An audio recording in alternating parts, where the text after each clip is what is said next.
Have you ever felt a night so heavy that silence itself starts to sound loud? A night when the air feels thick with something invisible, like the universe is waiting for you to realize something you've ignored all your life. He felt it that night. Alone, restless, unable to sleep, unable to breathe fully. The world around him was quiet, but inside his chest, chaos was alive. He turned on his side, then onto his back again. The sheets felt rough against his skin. The dim light from the street lamp crawled through the blinds, drawing pale stripes across his face. It was past midnight, and yet his mind was wide awake, replaying every mistake, every failure, every silence he'd swallowed in the name of being strong. He had been told that strength meant endurance, to take the pain, hide it, keep moving. But now, at 37, lying in a small apartment that didn't feel like home, he wondered if strength was the very thing that broke him. Maybe it wasn't the world that had hurt him, maybe it was his own refusal to stop and see what he had become. That night wasn't special in any visible way. There was no storm outside, no tragedy unfolding. It was just stillness, the kind of stillness that can split a soul open. He'd spent years running toward success, running away from pain, running to prove his worth to people who were never watching.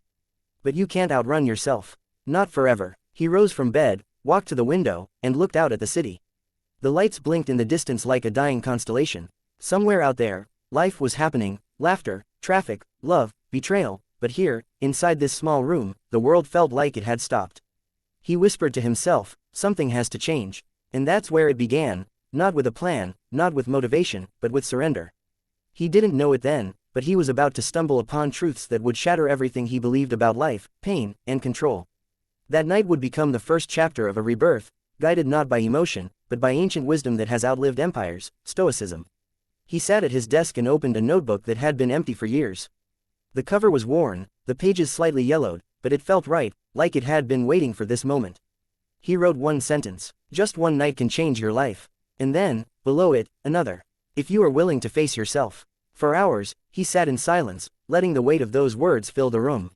He began to think of the people who'd come before: Marcus Aurelius, Seneca, Epictetus, men who had faced unimaginable pain and yet found peace, not in escaping suffering, but in mastering their minds.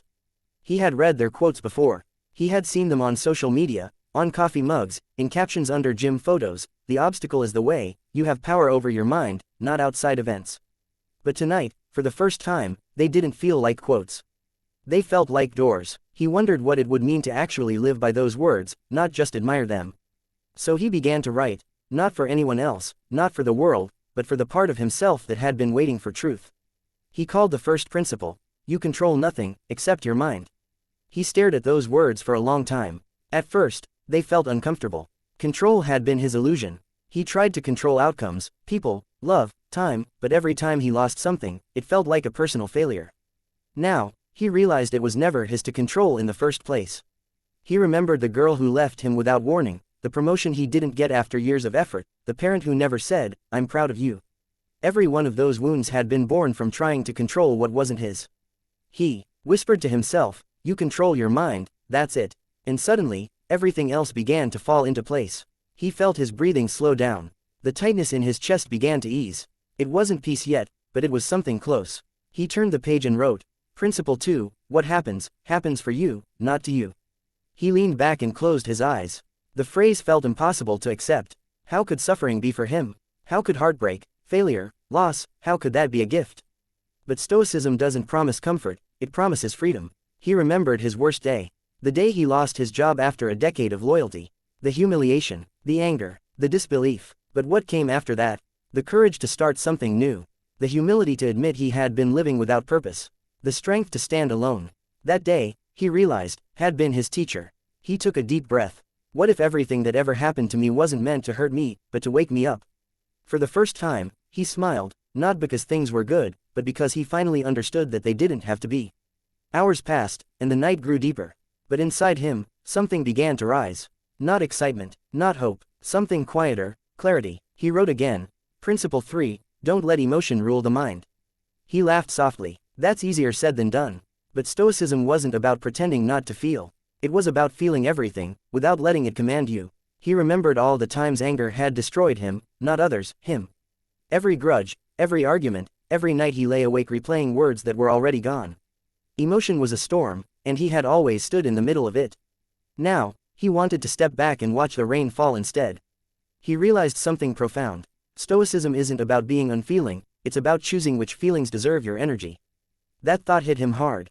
Because for years, he had been pouring himself into anger, fear, resentment, and starving peace, patience, gratitude. He looked around his small apartment, the walls bare, the clock ticking, the faint sound of the city outside, and for the first time in years, he didn't hate the silence. He embraced it. Silence was no longer loneliness. It was awareness. The night was now deep. The clock hit 3:27 a.m. But he didn't feel tired. In fact, he felt more alive than he had in years. He wrote another line in his notebook. This time, it came straight from his heart. The mind that conquers itself, conquers the world. He began to realize how much of his suffering was self-created. The anxiety that came from wanting control. The anger that came from expectations. The sadness that came from attachment. All of it, illusions. The Stoics weren't cold-hearted philosophers. They were warriors of the mind. And tonight, he was finally ready to join them. He stood by the window again. Outside, the sky was beginning to shift. The first light of dawn painted a faint blue line across the horizon. It felt symbolic. The night that changed him was ending, but the lessons it gave were just beginning. He didn't know it yet, but by the time the sun fully rose, he would no longer be the same man. The night had stripped him down, removed his excuses, his illusions, his lies, and what was left was truth. And truth is always uncomfortable before it sets you free. He whispered, almost as a prayer. Just one night, and I will never be the same again. The next morning wasn't bright. The sun rose like it was reluctant, the light creeping in slow, as if even the universe knew that a transformation doesn't start with glory, it starts with confusion. He sat on the edge of his bed, the notebook open beside him. The words from last night stared back at him. Simple, raw, honest. But they didn't feel like inspiration anymore, they felt like a challenge. Because awakening isn't a single moment, it's a battle that begins once you've seen what you can no longer ignore. He poured himself a cup of black coffee, sat by the window again, and whispered, now what? The voice that answered wasn't loud, it was the voice of doubt. You've felt like this before, it said. Every time you promise to change, you go back to the same patterns. He didn't argue, he simply sat there, listening to that voice. Because Stoicism had taught him something powerful already, that emotion, fear, and even doubt were just visitors. They weren't him, he wasn't his thoughts, he was the one watching them. That realization hit him like a slow wave. He thought about every time he had been trapped in anger, every time he said, I can't help how I feel. But now he wondered, what if he could? What if every emotion that once ruled him could be tamed through observation? He picked up the pen again and wrote, I am not what happens to me, I am how I choose to respond. Those words felt like fire. He read them again and again, letting them sink into his bones. He realized the Stoics weren't trying to escape emotion, they were learning to master their reaction to it. Because the difference between chaos and peace wasn't the absence of pain, it was perspective. He turned the page and wrote, Principle 4, Discipline is freedom. It sounded harsh, but he had lived long enough to know that without discipline, even the most gifted soul becomes a prisoner to its impulses. He remembered how often he had said, I'll start tomorrow. Tomorrow to fix his health. Tomorrow to meditate. Tomorrow to speak his truth. But tomorrow never came. It never does. He realized now that discipline isn't punishment. It's self-respect. Every small act of control, every decision to say, no, when it's easier to say, yes, builds the inner strength that no failure can destroy. He sipped his coffee slowly, thinking about all the wasted years. But this time, there was no regret, only gratitude. Because without those years, he would never have reached this morning. He closed his eyes and began to breathe deeply. The city was waking up, horns, voices, footsteps, but inside his room, there was stillness. He felt it for the first time, a space between thought and reaction. A sacred pause, and that pause, that tiny gap, was where peace lived. He remembered something Marcus Aurelius had written. If you are distressed by anything external, the pain is not due to the thing itself, but to your estimate of it, and this you have the power to revoke at any moment. He repeated those words silently until they became part of his heartbeat. The day went on, and yet he stayed detached, not cold, but aware. Every little irritation that would have triggered him before, the noise of traffic, the coworker's sarcasm, the broken phone screen, now felt different. They still existed, but they no longer controlled him. It was as if he had stepped outside himself and was watching his life unfold with a quiet strength. At lunch, he sat alone. Not lonely, just quiet. He observed the people around him, the rush, the gossip, the constant checking of phones. Everyone was searching for something, he thought. Validation, distraction, escape. He had been one of them. Maybe he still was. But now, awareness had cracked the illusion. He wrote again that evening. Principle 5, the world is neutral, you give it meaning. He stared at those words, feeling their truth echo through his chest. He had blamed the world for too long, blamed fate, timing, other people. But the Stoics had a brutal wisdom: the world doesn't owe you meaning. You create it through how you live, how you think, and how you react. And that realization, though harsh, was freeing. Because if meaning was something he gave, then he was never powerless. That night, he didn't scroll through his phone. He didn't watch anything. He simply sat in silence. And that silence was no longer scary, it was sacred. He began to think about control again, how humans crave it so desperately. The control of outcomes, the control of others, even the control of destiny. But the Stoics had found something wiser: acceptance. Acceptance didn't mean weakness, it meant strength without resistance. He wrote down another line: to resist what already is to suffer twice. He thought of all the times he had fought reality, the death he couldn't accept, the breakup he couldn't move on from, the plans that never worked. Every one of them hurt twice, once for what happened, and again for his refusal to accept it. That night, he practiced something new. He whispered the words, "This too is part of the plan." He didn't know whose plan: fate, nature, or simply life itself. But saying it brought peace. For the first time in years, he wasn't fighting. He was flowing. And yet, transformation is never a straight line. The next morning, he woke up heavy again. His mind rebelled. "What's the point?" it whispered. "You're pretending to be strong, but you're still alone. Old habits don't die quietly, they scream." He stood in front of the mirror, looked at himself, and saw the same tired eyes. The same doubt, the same scars of overthinking. But he smiled, because now he understood. The presence of struggle doesn't mean you've failed, it means you're still fighting. He whispered, "The old me would have broken. But not today." He sat again with his notebook and wrote, "Principle 6, Memento Mori, remember, you will die." The words didn't frighten him. They freed him. Death, he realized, was not the end, it was a reminder. Every minute that slipped away was a chance wasted if not lived fully. He remembered how many times he'd said, "someday." But someday is a lie that buries dreams quietly. He wrote again, "To live as if time is infinite is the greatest illusion." He began to see life differently now, not as a race, but as a privilege. Each moment, even the painful ones, was part of the only thing he truly owned: his time. He looked at his hands, the small scars, the lines, the proof of everything he had done and survived. "I'm still here," he whispered. "And that means there's still more to give." He decided to walk that evening. No phone, no music, no distractions. Just him and the world. The city was glowing under the golden sunset.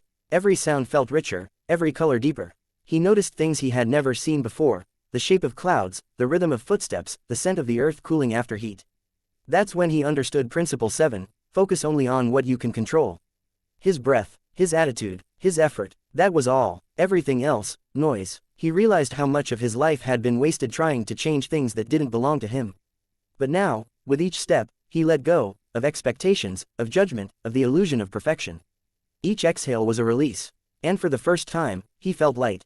By the time he reached home, night had fallen again. But this time, the night didn't feel heavy. It felt alive. He opened his notebook one last time that day and wrote, Principle 8, the obstacle is the way. He smiled at that one. It was the hardest truth to live, but also the most powerful. He looked back at every hardship he'd ever faced, every betrayal, failure, heartbreak, and saw them not as punishments, but as preparation. Every obstacle had carved strength into his soul. He whispered, if it's hard, it's helping me. He realized that without pain, growth is impossible. Without resistance, strength cannot form. And in that moment, everything connected, all the chaos, all the nights of doubt, they were never meaningless. They were shaping him into something unshakable. As the clock struck midnight again, he wrote one final line for the night. Principle 9, aim or fatty, love your fate. It wasn't acceptance anymore, it was love, to not just endure what happens, but to embrace it as exactly what was meant to happen. He whispered softly, whatever comes, I will love it. That night, the silence didn't haunt him anymore. It held him. He closed the notebook, exhaled, and smiled into the darkness. The man who went to sleep that night was no longer the same man who had awakened the day before. Because sometimes, it doesn't take a lifetime to change, it takes one honest night. One night where you stop running from yourself and decide to meet your mind face to face. And from that meeting, you are reborn. He turned off the light, and in the darkness, whispered the final truth. Just one night, and I will never be the same again. Change feels powerful when life is calm. When no one's testing your patience, when your world isn't collapsing, discipline feels easy, wisdom feels peaceful. But real stoicism begins when everything you built starts to fall apart. It happened on a Tuesday morning. A phone call, short and sharp, slicing through the quiet. His mother's voice was trembling, words half broken, soaked in disbelief. His father had collapsed, a heart attack. The hospital said it was bad. Time stopped. All the calm, all the clarity, vanished in a single breath. He froze, staring at the wall, feeling that familiar chaos clawing back inside his chest. His mind screamed, why now? Why him? The drive to the hospital felt endless. Every red light felt like mockery. His hands trembled on the steering wheel. All those Stoic lessons from the notebook echoed faintly in the back of his mind, like whispers in a storm. You control nothing, except your mind. But how do you stay calm when the person who taught you what love is might be dying? He reached the hospital, the sterile smell of antiseptic filling his lungs. The world felt unreal, faces blurred, voices distant. And then he saw his father through the glass, pale, still, surrounded by machines that hummed and blinked like indifferent gods. For a moment, he forgot everything. He was just a son, small, terrified, helpless. He sat outside the room, staring at the floor tiles, and something inside him broke open again. All the control, all the philosophy, all the wisdom, it felt useless against the raw ache of fear. But then, something deeper stirred. He remembered Marcus Aurelius again. Don't demand that events happen as you wish, but wish them to happen as they do, and your life will go smoothly. He hated that line, but he also knew it was the truth. His suffering wasn't coming from the situation, it was coming from his refusal to accept what was happening. He took a slow breath. He whispered, almost shaking, Amor fati, love your fate. Tears streamed down his face, not weakness, but release. For the first time, he didn't fight what was happening. He accepted it, completely. He sat there for hours, watching the people around him, others crying, pacing, praying. And he thought, every person here is fighting a war that no one else can see.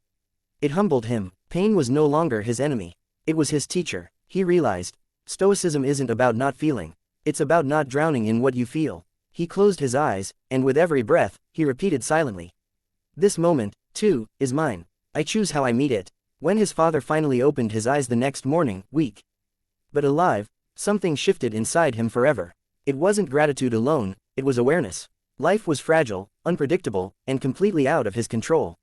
And yet, that fragility was what made it beautiful. He sat by his father's bedside, holding his hand. There was no grand conversation, no dramatic apology. Just silence, and the simple power of presence. That night, when he went home, he opened his notebook again. His handwriting trembled, but the words came easily. Pain is the cost of being alive. But meaning is the reward. He paused, then wrote underneath it. When you resist life, you suffer. When you embrace it, you grow. And for the first time, he truly understood what Stoicism was, not a shield from emotion, but a compass through it. Days turned into weeks. He returned to work. The city kept spinning, loud, impatient, indifferent. But he was different now.